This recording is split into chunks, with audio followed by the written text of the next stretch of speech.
Hello and welcome to the Sky Blue Times YouTube channel. Today I wanted to do a video talking about the links to Antoine Semenyo, the possible move in January for the player to come in, the Premier League winger that, at least for the first couple of months of the season, a lot of people were debating whether he was the best player currently on form in the league.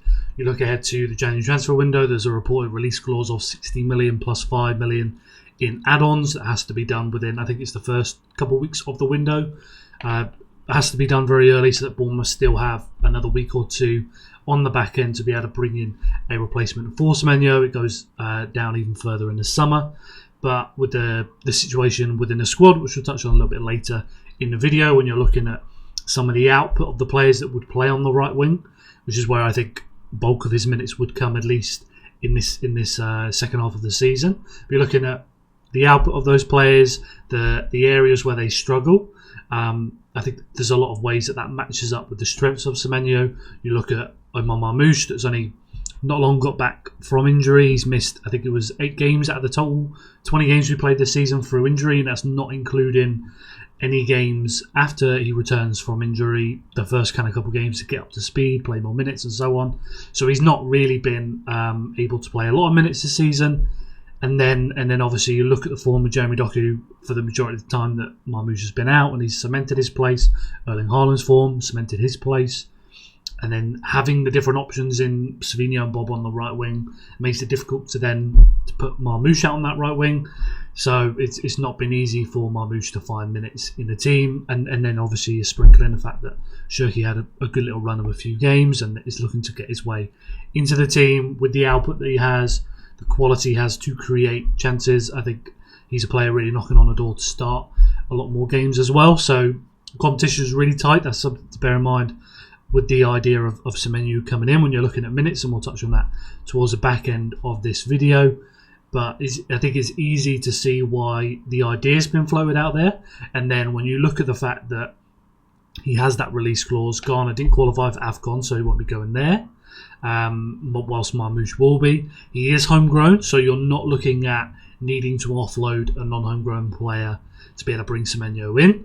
You've got reports of players like Nathan Ake, Stefan Ortega, etc. to be moved on. So in terms of the qualification, the kind of like squad composition, there's still going to be, in terms of the wages and then the total numbers in the squad, it's still going to be in a relatively decent place in terms of incomes and outgoings.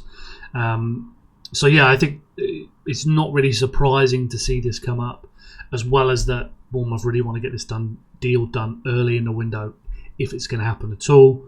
Yeah, I think those are a lot of factors that are in play at the moment, on top of his form for the past 2 seasons, then to start this season, that make this really a viable move to see in January. Whereas if you're talking about a non-homegrown player, if you're talking about no release clause, if he was going away at AFCON, you flip all of those factors around. If Marmoush is not going to AFCON because it isn't because he didn't qualify, again, you flip all of these factors, and I think it turns it into a situation where City go, no, we'll keep our powder dry and we'll wait to the summer. But then when you include all of those without getting into the player that he is, and we'll touch on that in this video, then yeah, you can see why it's kind of pushing City a little bit in this direction. And then you add on top that there's been plenty of noise. Whether there's been as much kind of decisive reporting that City are definitely going to activate that release clause, no.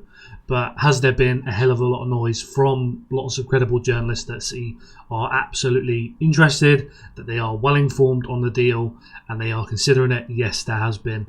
And so it's well worth diving into the player a little bit more detail in this video. Now, he was born in Chelsea in the United Kingdom, Ghanaian descent with his parents. I think he has a French passport through his mother. Got called up to play for Ghana and has played several games for the national team since May 2022. So you've got somebody that has got experience playing for an international team. Really didn't have the kind of perfect upbringing when it comes to academy football and then into the first team and progressing across his career compared to some of the other players. You look at somebody like Phil Foden, Bukayo Saka, that have come through the academies at their respective clubs and bit by bit found their way into the teams, get minutes and so on. it's been completely different for Semenyo. So he had unsuccessful trials with Arsenal, with Spurs, with Millwall, all three of those London clubs. He got rejected by Crystal Palace at 15. He was then, I think he went to a kind of separate academy on the side that was picking up different players that weren't with an associated club. And then he gets picked up by Bristol City Academy in 2017. He then goes out on loan to Bath City, to Newport County, to Sunderland, all of which have kind of varying levels of success, but none were like kind of slam dunk hits where he's just really tore it up there and then come back. But Bristol did persist with the consistent loan spells, spent his time there. Then he comes back to Bristol City and then really starts to pick up. So he has 2 seasons there in the Championship with over 2,000 minutes. 2021, 6 goals and an assist in that season. And then the following season, 21-22, 20 goals and assists in that one. And then the 22-23 season, the same season the City won the treble, he gets 8 goals and assists in the first half of the season. And then in January, he makes his move to Bournemouth, settles in for that period there, and then he really starts to pick off on the 23-24 season. His first kind of proper season with Bournemouth, so that is 25 starts in the Premier League, 8 goals, 2 assists in that one. And then 24-25, last season, 11 goals, 5 assists in 36 starts. And that was his really kind of breakout season, where he's kind of cemented himself as one of the top wingers in the Premier League. And then 25-26, 6 goals, 3 assists so far this season. I think he's missed a penalty. He's had an awful lot of chances not converted by teammates, as well as some good opportunities himself he's not scored. So that could be higher, but he did have a very hot start to the Premier League, which is a little bit slowed down at the moment. And then I think he's had an injury of late before coming back. But that's 6 goals, 3 assists in 12 starts. And as I said at the top of the video, there was talk in those first couple of months of, is it Haaland, is it Semenyo in terms of the best player in the Premier League to start this season? So yeah, that's pretty much what it comes to when we're looking at the start of the player. Some of the stats I pulled up I think are quite impressive. So if we do since the 23-24 season with Bournemouth versus Premier League wingers, Semenyo has the 3rd most ball recoveries, 331, behind only Alex Iwobi of Fulham and Mohamed Kudus at West Ham and then to Spurs. You look at aerial duels, 1 against Premier League wingers since 23-24. Semenyo is 1st with 146. Sharda is 2nd with 143. Another winger that's known to be a consistent outlet, which again is another point we'll touch on later in this video. Important to bear in mind that one. Shot volume as well, so most shots by Premier League wingers 623-24. Semenyo is 3rd behind Salah, 257. Palmer with 221, and obviously Palmer is a little bit winger, a little bit attacking midfielder, and then Semenyo 219 shots, so very close to Palmer there. And in terms of an out-and-out winger that's playing wide along the touchline and so on, it's only Salah that is ahead of Semenyo. So you're absolutely going to get a player come in that's going to take a lot of shots. I think this season he's dropped a little bit in his volume and then the accuracy's gone up. So you've still got the amount of shots on target and the quality of the shots, but not as much volume as he was doing during the 24-25 season. I think the total shots that season was the most in the Premier League, more than Erling Haaland. So that just tells you how many shots Semenyo is taking whenever he is playing.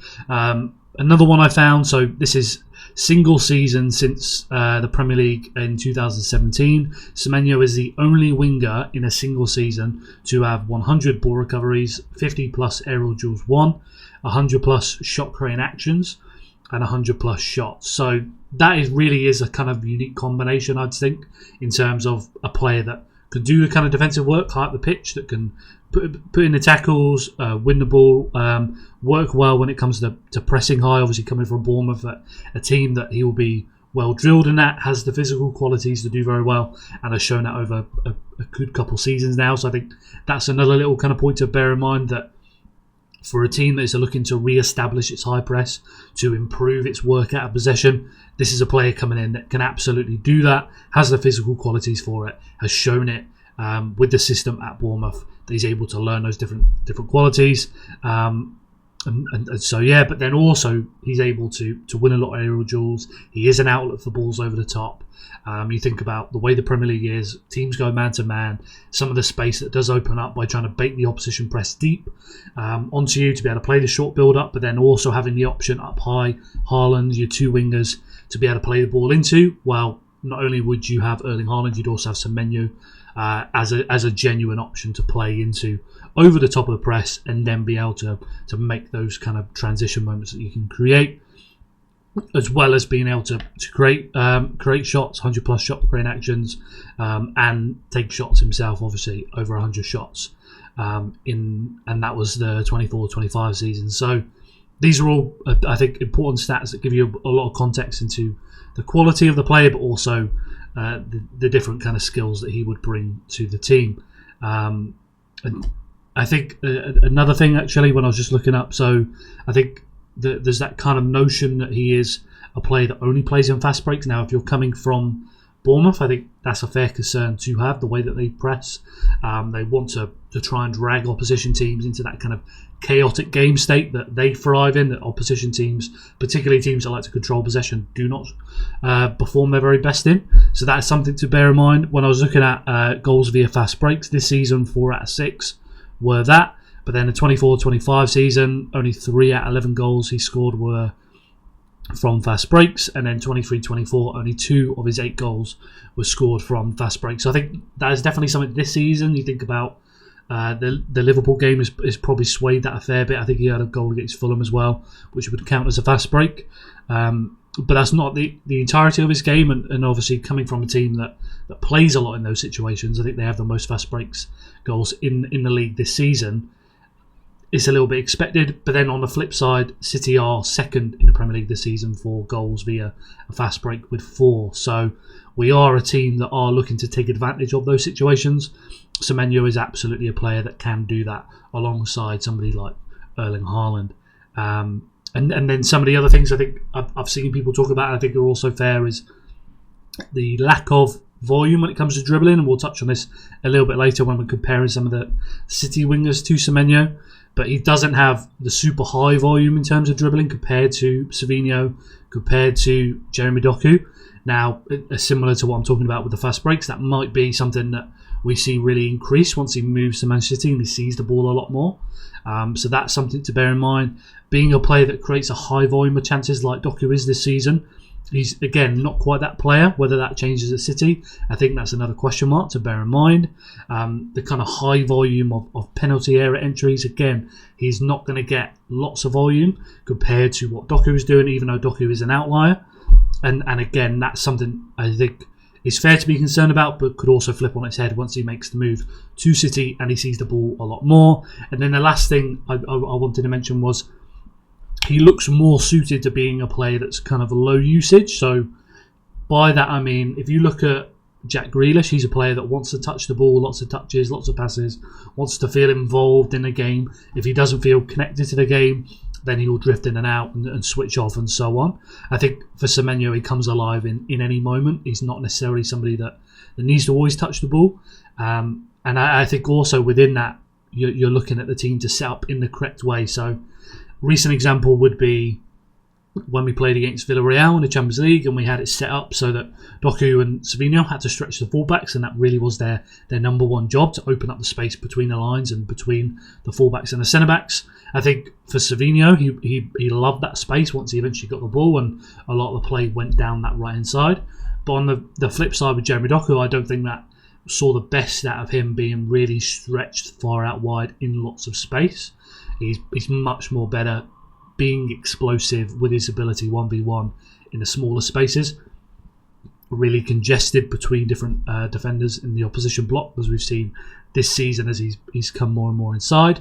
But somebody like Semenyo, I think, would thrive off that setup, and again, it's all about the team setting it up at the very best for him to be able to thrive in. Just the same as was mentioned out earlier when it comes to him being an outlet.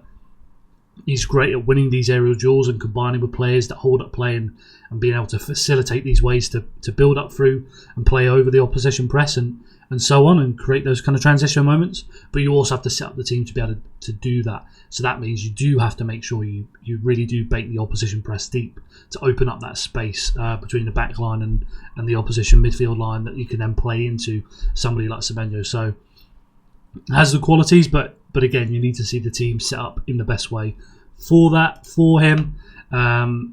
Let's move over to this one here. I think this is an important one.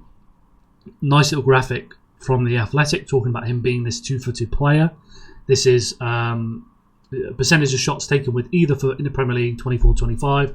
As you can see, Semenyo is as close it is going to be to a player that is 2-footed. I think the shot volume of Otara is a little bit lower, so he's not quite there. You see somebody like Kovacic, very right-footed. Somebody like Phil Foden, as excellent as he is with his left foot, that is where he prefers to take a shot from. Semenyo is right in the middle. If you're looking at some of his previous seasons, so 25, 26, 12 shots, 3 goals with his right foot. This season, 12 shots, 3 goals with his left foot. You look at last season, 24, 25, 54 shots, 6 goals with his right foot. In the Premier League, 63 shots, 5 goals with his left foot. And then you look at the 23-24 season, 20 shots, 4 goals with his right foot, 45 shots, 4 goals with his left foot. So this is something to really bear in mind. This is a player that can play on either side, that can take shots with either foot, that can score with either foot. There is no, and you do have some players where you feel like they can shoot with the other foot, but certain situations and certain types of shots that they can do, whereas Semenyo is more than comfortable making excellent crosses into the 6-yard box, cutting them across with his right foot as he is with his left foot, taking the shots, those kind of almost kind of like knuckleball shots where he really gets to put his foot through the ball on the edge of the box with his right foot, with his left foot. You should have seen, if you've looked him up at all online, you would have seen many videos of him in the off season practicing his shooting, all sorts of different angles, quality shots. That is something he works very, very hard on, as evident by that video footage, and the numbers do back it up as a player that is 2-footed. That is scoring and taking shots with either foot. So yeah, I think that's another real kind of asset to bring in, that you're not looking at a player where you go, right, he's really good on the left wing, but he can only play the left wing, and we've got Doku that's exceptional on that side. We've got Marmoush that could play there as well, and that's really locked off. Whereas with Semenyo, I don't think, from what I've seen from him, there is a concern for him playing on either side. So if we're looking at him coming in January, he's somebody that plays predominantly on the right wing on that season, and then depending on how outgoings in the summer go, then perhaps you see something change. Maybe Doku's role changes. Maybe Doku plays very centrally. Maybe Doku plays more on the right in the future. As we've seen with Sane and Sterling, it changed across different seasons depending on what Guardiola was looking for. It changed across games and within games as well. So I think that's a really, really useful thing to have. And Doku is not going to be able to play 60 games in a season, so it's not like he's only taking and playing all of the left wing minutes. There will be options across the front line, and with the qualities Semenyo has to win aerial duels, to be an outlet, to hold up the ball, he can also play down the middle in place of Haaland. So again, that's another really good thing to add to the squad, a different quality to add to the team. We just move over to this one here. Great graphic by Ishdeep. Recommend checking out his account. Puts lots of good content out online. These are the players with the widest touch coverage for each team in the Premier League this season. And you can see Phil Foden. I don't think that's a surprise as a Manchester City fan to see that. He is absolutely everywhere this season. To be ahead of Bernardo Silva just tells you how special this season has been from Phil in terms of out of possession, the work he's putting in, the improvement he's made from previous seasons. But you can also see 2 other players. So first, very interesting that you see the volume of links to Elliot Anderson starting to crop up now to Manchester City, and I'll do a future video on that and we'll go into more detail on the player. He pops up for Nottingham Forest, covering a lot of ground. And then you have Antoine Semenyo for Bournemouth. He is the player with the most, the widest touch coverage, being able to play on either side, being able to come inside on either side as well, which I think is very useful. This is not a player that's going to be restricted to playing exclusively along the touchline, is not comfortable moving inside into the half space and so on. So yeah, I don't know if that's too much of a coincidence to see both Anderson and Semenyo heavily linked to Manchester City lately, and two players to pop up at the top of this metric for their respective teams. This is the heat maps for Semenyo over the last 4 seasons. So only a little bit with Bournemouth when he first joined in the Premier League. Played mostly on a right in that first season. Played a lot between both wings last season, which is partly why he's able to get that shot volume off. Somebody that can shoot with both foot, is comfortable with either foot when it comes to all sorts of different actions. So he is able to play on either wing, and he showed that last season. And then he's mostly played on the left wing to start the season. We're only early, 13 games played. But again, he is still playing games on that right-hand side when need be as well. So you have that option with Semenyo, and I don't think there's a big impact on performance on either wing, at least from what I have been watching. And then this one I've just put together to compare to other Manchester City wingers. So you've got Semenyo in red, you've got Doku in blue, and then in sky blue you've got Semenyo. I mentioned with the aerial duels, Semenyo has 0 aerial duels, 1 per 90 this season. Very early on, but not something you'd expect to change. I think when I was looking at some of the stats, a bit of a mad one for you, but last season in the Premier League, the number of aerial duels Semenyo won, which I think is 60 to 70 range, is more aerial duels won than either Semenyo or Doku managed to win across both of their league careers combined. So yeah, it's not even close in terms of that quality that you will be adding to the team. And I think that again, that's an important thing to bear in mind as we go through the players, as we go through this video, that you're looking as well at the quality of Semenyo that he adds to the group of forwards that we do have. So to adding a player that you can genuinely play over the top of the press into is very useful to have. And he shows that up with the numbers with the aerial duels won. Off the ball work as well, ahead of somebody like Doku, Semenyo. Bournemouth will play a little bit of part in this because of the way that they do play, but the numbers do back up the defensive work that Semenyo puts in. Ball recoveries per 90, 5.17, ahead of both of those wingers. Tackles 1 per 90. Doku's putting up a good volume there, 0.8, way ahead of Semenyo, 0.44. That is something that Semenyo adds. Passes blocked, I believe Semenyo leads Premier League wingers this season per 90 for the most passes blocked, 1.75, miles ahead of Semenyo and Jeremy Doku. Tells you how intelligent Semenyo is at reading the play in front of him and blocking those passes, making interceptions and so on. All of that defensive work, I think, speaks to the value he could bring to the first line of the press. So you're thinking about winning the ball high up the pitch. Semenyo can absolutely do that and make a big improvement compared to some of the other players that we do have higher up the pitch. The kind of real physical presence to bully players off the ball.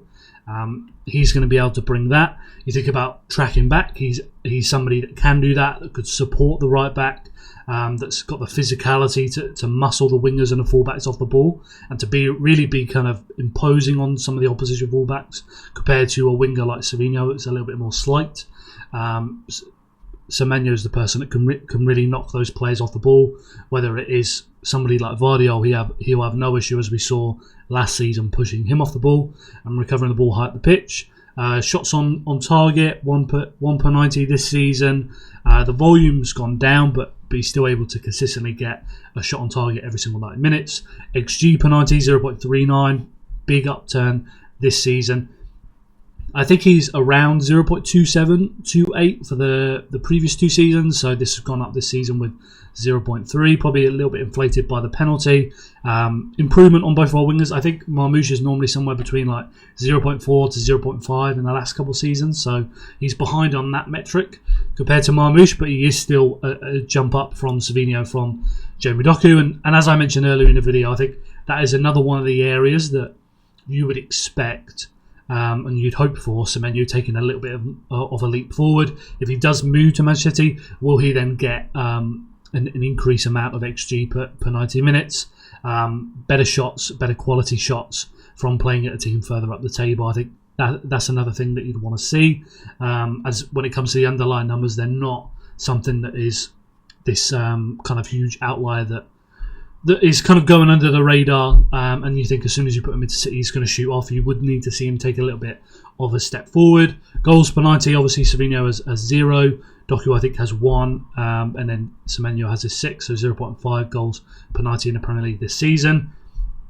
Shot creating actions, this is where we really see the strength of Jeremy Doku this season, and how much of him has been this kind of creative force for the team. So shot creating actions per 90 is 7.11, Semenyo 3.32, and then Semenyo 3.5. Again, that's something you'd hope Semenyo would take a bit of a leap forward, and playing with better quality players, that some of the chances he is able to create, and I'll touch on some of the crosses a little bit later in this video, they're able to find better quality teammates that can then take shots from those situations. Somebody like Phil Foden, Erling Haaland, etc. will be able to get shots off in a place that some of the Bournemouth players just weren't able to do. Successful take-ons, another thing that you'd want to see him take a leap forward. Got to bear in mind, Doku is an absolute outlier when it comes to these metrics. As you can see, it's kind of almost funny to see how far away he is on pretty much all of the best wingers in the Premier League when it comes to these metrics. So 4.59 Doku, Semenyo 1.75, carries into the penalty area 1.42 compared to Semenyo 3.11, Jeremy Doku 4.59.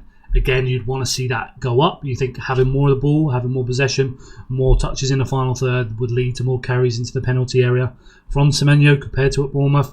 Passes into penalty area, still putting up good numbers there. I think that's like 80th percentile, 1.58 per 90 from Semenyo compared to Jeremy Doku 3.21. When you're combining both of those together, you're talking about Jeremy Doku almost 8 penalty area entries per 90 minutes. It's just outrageous. So compared to somebody else, and you'd want Semenyo to take that leap, but at least from the underlying numbers, he's not somebody that is forcing his way into the box time and time again, like some of the other wingers, other young kind of promising wingers are doing elsewhere at other clubs. Somebody like Jan Diomande at Leipzig is putting up really high numbers when it comes to carries into the penalty area, successful take-ons, etc.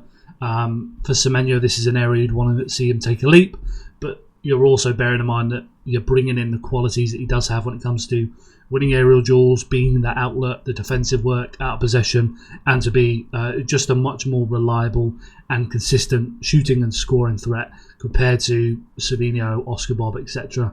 that you're adding to that front line. This is some of the pressing stats from this season, comparing the players on here. I think for most of these will be the 24-25, and then I've added in Semenyo for this season. And as you can just see, Marmoush, a big outlier from his performance last season. He made a big difference when he came in from January for this for these metrics here, in terms of applying a lot more pressure off the ball and the defensive work. But relative to the other wingers, Semenyo is going to put in more defensive work. He's going to have more success regaining the ball. Defensive action regains here, 4.58. Pressures as well, up there high. It's the regains though. Pressure regains 3.85. Counter pressures 3.93. So similar with the other guys, but then when it comes to regaining the ball, as you can see here, counter pressure regains 0.49 compared to Semenyo 0.43, Doku 0.27. This is going to be the difference, that these guys can apply a lot of pressure, but Semenyo can make the difference in terms of winning the ball in those situations high up the pitch. And I don't think it's any surprise you see this graphic from The Athletic. This is all of the high turnovers from Semenyo last season. 3 shot ending, 33 in total, averaging 1 per game, and then one goal ending from Semenyo in that. If I just look up, just give me 2 secs. So I think, yeah, so when I was looking it up, this was the most by a forward player last season in the Premier League, the most high turnovers. I think Semenyo was 0.7, I think Doku 0.6 per 90. This season, Doku 0.6, I think, and then Semenyo 0.7. Last season, Semenyo with 1 possession 1 in the final third per 90 minutes. Tells you a lot there. On the upgrade, so he's going to win the ball more, higher up the pitch compared to those players. And so, yeah, when you're kind of bearing that thing in mind, that you're bringing in a player that is not going to make you suffer off the ball, that can play two ways, that can win the ball high at the pitch, that can do the defensive work track and back, that adds a physicality to the front line that you don't have in the first line of press, a bit more physically imposing. I think that's going to be really quite valuable. You look at a game like Aston Villa earlier in the season, you look at Semenyo and Bob and Foden and Bernardo. Who's the player amongst that you are very confident has the kind of physicality to impose themselves and win the ball decisively high up the pitch against somebody like a team like Aston Villa with like Kamara and all the centre-backs that they have and the big full-backs? Like, there's a lot of small players in that front line. So yeah, adding somebody like Semenyo I think would be a value add when it comes to the off the ball work, to play both ways, the press and so on. Just over to this one, touched on earlier with aerial duels. This is a great little graphic. Make sure you check out his account. Puts on loads of great content like this. Semenyo is here. You can see Sharda, who I mentioned earlier was close to Semenyo in terms of aerial duels won by Premier League wingers of late. This season in the Premier League, you see Semenyo here. He's up there with forwards. He's up there with centre-backs that you'd expect to win the ball quite often. This is a percentage of aerial duels turned into a pass attempt by a player. So up there with some of the best in terms of the attempts to turn those passes, to turn those aerial duels into a pass to a player. Accuracy a little bit less, although you are talking about a situation where you're playing the ball over the top rather than a centre-back that's watching that ball come in and trying to softly land that down. So it's not going to be as much in his favour compared to the centre-back trying to win that ball. But he is absolutely an outlet for Manchester City to play long into, which Semenyo is not, Doku is not, Marmoush is not, in terms of winning the ball in the air, be able to knock it down to a teammate. So again, this is something that you could add to the team, add to that group of forwards, to give you another option within games, across different games. Paqueta's there as well. If he came in, he was a player that could have done this. You look at Kevin De Bruyne, some of his early years, the physicality he has. He was able to do this job. You think about the 22-23 season, playing alongside Erling Haaland. That became an option to play over the press into Haaland, into De Bruyne, and the two of them would be able to link up. Semenyo would be able to provide that as well. We just move over to this one. And another little great graphic as well. As I mentioned before, I would strongly recommend you check out his account. I've got the link is down there. But yeah, carries and passes by Antoine Semenyo, 23-24 season in the Premier League. On either side, he can carry the ball, he can pass the ball, and progress the play quite a lot. You then move over to, this is the 24-25 season, and this shows you a lot of the passes he makes into the box after those carries and how much of those are successful, how quickly he makes those passes. And I think, as I mentioned earlier, in terms of the quality of teammates at Bournemouth compared to Manchester City, I think when you look at all of these unsuccessful attempts to play the ball into the box, to cut it back, to cut it across the 6-yard box, from Semenyo to the Bournemouth players, you swap out that for players like Phil Foden, you'll cut it back to, for somebody like Erling Haaland that's running into the 6-yard box. I think that's one of the things that, one of the leaps you hope he makes in terms of the numbers and the impact, is that the quality of chances he is able to create that aren't being turned in by a Bournemouth teammate, at least into a shot, let alone a goal, that at Manchester City they will be able to do that, and that will improve a lot of his underlying numbers. And then this is his crosses from this season. Now, you look at these, like, he's not had much success with these, but these are all areas that I think we don't see enough of for Erling Haaland to be able to get on the end of. And Semenyo is able to do these from the left side and from the right side. Haaland does love a back post tap in on that left-hand side, running to the back corner, as we've seen with Rico Lewis passing it across to him. Semenyo is a player on either side that could play those crosses. So I think that's another thing to bear in mind. Then when you're thinking about some of the other players, like if Marmoush is playing on the left wing and Semenyo is playing on the right wing, who's able to provide those balls, you've got another player that can hit the back post, that you can work on that with somebody like Jeremy Doku to hit those zones, because you've got Semenyo that can consistently hit those kind of crosses. And again, as I mentioned before, this is an area of his game that is kind of undervalued. He does add a lot of these these quality crosses, but they're not finding a teammate that's able to take a shot yet. And I think at City, this is something they'll be able to take advantage of. This is Semenyo's dribbles from the 24-25 season. So you've got in white all the dribbles that he ended up keeping possession, in black all of the dribbles that followed by a shot, and in blue all of the dribbles that followed by a goal. And as you can see here, he's able to score a lot of goals off the dribble on that right hand side, which is where I'd expect him to play in the kind of like final second half of this season if he was to make the move in January. And there's no issue on either side getting a shot off after dribbling the ball into the final third, into the box. And then looking at some of the other numbers, so this is a cumulative look of his XG and goals across his career at Bournemouth. So 23-24, where he had that first season there, first proper full season there. And as you can see, he's closely following or slightly outperforming his XG across his career. Had that patch towards the end of last season where he did underperform his XG, and then he is back to being closely following that this season. Which I think is important to then see this, which is the 8-game rolling average of XG per 90 for Semenyo. So that first season, he wasn't getting lots of quality chances, and that improved. And as that improved, the goals came last season.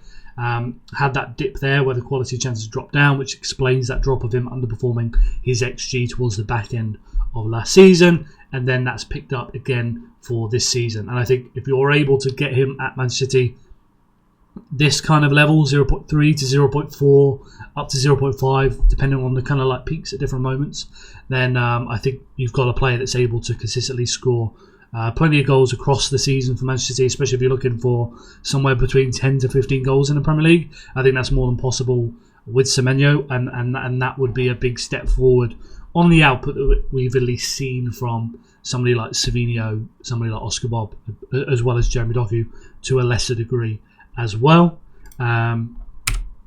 This is his shot maps as well from those past 4 seasons. So this is only a tiny one, because obviously played very, very little in that first season coming in January. But as you can see with 23-24 over here, 24-25 season, and then the start of this season, he's played mostly on the left where he's getting his chances. This is all of his shots. Scores a lot of goals inside the 6-yard box. Able to score on the edge of the box, towards the outside of the box. Scored quite a few towards the edge of the box this season that would be kind of in transition, arrives to the edge of the box and then takes those shots, and is able to really put his foot through the ball and get a lot of power on it. This would be the Fulham one where mad angle that he was able to score from there. Most of his shots coming on the left, because he's played a bit more there this season in the Premier League for Bournemouth. But as you can see, last season playing on either side, he had no issue picking up goals from either side, and had no issue getting off plenty of shots from either foot on either side of the pitch. There's not like a kind of distinct patch where he obviously prefers playing on the left or the right. He's able to score and shoot from either side. Just move over to this one here. This is his shots again from last season. Super high volume of shots. Lots of goals coming on that right hand side as well as in the middle of the box.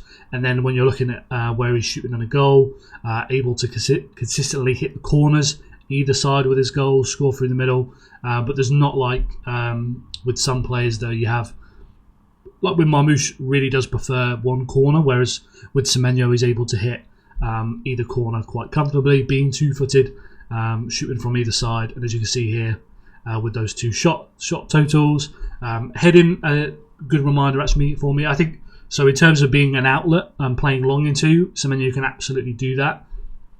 Being a threat inside the box with his headers, I think that's something you'd want to see improve, but not something that I'd expect to see him be a prolific goal scorer from. But he can be a threat in the air, and that's probably another thing you can look at when you think about City's struggles with set pieces this season. If you add in somebody like Semenyo, then he's a real physical presence you can use in the box, a little bit more so than in size compared to somebody like Bernardo, for example.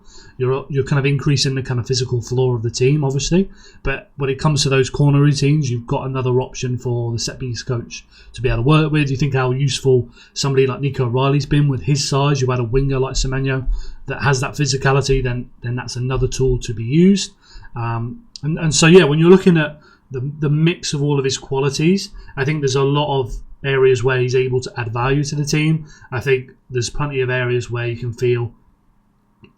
fairly feel concerned in terms of, will he be that kind of creative winger? Will he have enough volume? Will he score? Will his goal scoring be enough of a jump from the wingers that we do have? I think all of those are fair concerns to have. I think making that jump to Manchester City, there's a lot of reasons why those numbers would increase, but it's the overall package of Semenyo, a player that's not going to kill you out of possession. If anything, he's going to bring a lot of benefit with the kind of physical, with his kind of imposing physicality off the ball, to win the ball high at the pitch, to track back, to win second balls, win duels in midfield if he moves inside, to play over the press into. These are all really valuable qualities for a City front line that just doesn't have a player like that other than Erling Haaland. And even games where you think Erling Haaland needs a rest, that's great that you can still play Semenyo on the wing and still have somebody in that front line with that physicality, which I think is important for this team to balance out quite nicely. And that's the real kind of appeal to me, as well as all the way back to the start of the video where we're talking about the release clause, homegrown, not going to AFCON. I think the fees are probably the kind of perfect fee. Sorry, get my words out. It's the perfect kind of fee of like, that's the top end I'd probably pay, or I'd want to see City pay. But if it was something like 80, 90, then you're like, that seems a bit too steep, and they won't go for all that. So it's kind of at that sweet spot where I think it's a good deal for Bournemouth, good deal for City. And then with the fact that Bournemouth need to get this deal done early in the window, then that also works for City that don't want to be negotiating, that don't want to be going back and forth, that want the player as soon as possible to make an impact as soon as possible, to not miss any games at all in January if possible. So yeah, just move over to the end. So yeah, that's pretty much it for me when it comes to looking at the player. I think, and so I'd say I wasn't, when I first saw the link, I wasn't as all in on the player. I think the more I've watched him to see how comfortable he is playing on either side, to look at the skill set that he does have, as I've mentioned throughout the video, to be somebody who can play over the top, to win aerial duels, to be an outlet, to be a facilitator, that can do the work out of possession, that can be imposing in the first line of press, to add the shot volume, that can shoot with either foot, can pass with either foot, is a powerful ball carrier over long distances. He doesn't have the kind of top end speed of somebody like Leroy Sané, but he has more than enough pace over long distances that he can carry the ball from back to front. You think about the goal against Liverpool where he wins it on the edge of Bournemouth's box and is able to carry it all the way to Liverpool's box and score from there. He has that ability, powerful ball carrier. And I think there's a lot of areas of his game when it comes to the crossing, as I mentioned earlier.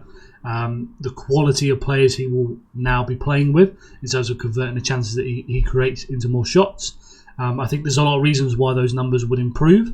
And there's a lot of reasons why you'd want to see him make a step up at Manchester City, that you'd kind of put those expectations on him, needed to make a leap forward to kind of make that sign and make it a little bit more sense. And I think the start of the season, when you look at how Savinho's been off the bench in terms of his work rate, not closing down a cross for Leverkusen, which we saw all the way back in the Arsenal game where he turns his back as Arsenal play the ball over the top and we can see that goal. This is not a player that's going to be putting in work rate like that off the ball. And then when you look at the lack of output, when you look at Marmoush going away to AFCON, I think there's a lot of reasons why you'd think another forward coming in would make a lot of sense. When you're looking at, in terms of impact in the squad, I don't think it changes anything for Doku, for Phil Foden, for Erling Haaland, for Cherki. I don't think it changes anything for any of those players because they've shown their quality already this season. They bring different qualities. I think the problem for somebody in the squad is going to be Semenyo, it's going to be Oscar Bob, as this is a player that can come in, can play right away, play on the right wing, can play lots of different games, be very useful, and is going to take away a lot of minutes from those players. I think we'll learn a lot about Semenyo and Bob over the next coming games before the January transfer window to see whether that Semenyo move is absolutely necessary to make. But when you're looking at the kind of specific profile in terms of Semenyo, not necessarily creatively, but being a player that can play on either wing, that can be that touchline winger, Semenyo is able to do that as well. So from a Semenyo perspective, you've got a kind of direct clash there in terms of minutes. I think there's plenty of City fans that would want to see Semenyo play, as much as there are plenty that would be not really bothered by Semenyo not getting enough minutes. I think from Bob's perspective, at least from my opinion, I think he does near enough everything very well up into the final third, and then it's like he doesn't know how good of a player he is. He doesn't have that aggression and kind of decisiveness that he had when he first burst into the team. I think he needs to refine that. But in terms of the player that he is, I think he's very different from a touchline winger that Semenyo can be. That's really comfortable out wide. I think Bob offers a lot moving inside into the pockets, and it's about just finding that form, finding the kind of right mentality, getting the decision making correct. Quality wise, I think Bob is not somebody you'd want to be throwing away, even if he has a bit of a poor season or doesn't kind of work his way into the team like we would have expected. I think that's somebody you still keep around and have as a depth option. Whereas with the kind of noise around Semenyo last summer, Semenyo was a player that could come in, and it means by the summer Semenyo's going for a good fee somewhere else because he wants to get those minutes. I think that's the kind of impact somebody like Semenyo coming in will have. And so yeah, let's see. We've got plenty of games until January. Very, very important games. Let's see the performances of Semenyo, the performances of Bob, and how Semenyo does at Bournemouth to see whether this is a move that will happen. But there is a lot of noise. This is all my kind of like thoughts on the player rather than decisively going, I want him in or I don't want him in. If there's anything you're confused about, have any questions, let me know down below. Jump in the comments and we'll have that discussion. Make sure you like the video to help support the channel. If there's a future video you want on a player, somebody like Elliot Anderson, again, let me know down below and I can get to work on that video. Make sure you subscribe so you don't miss out on the next one, and we'll be back with plenty more content this week.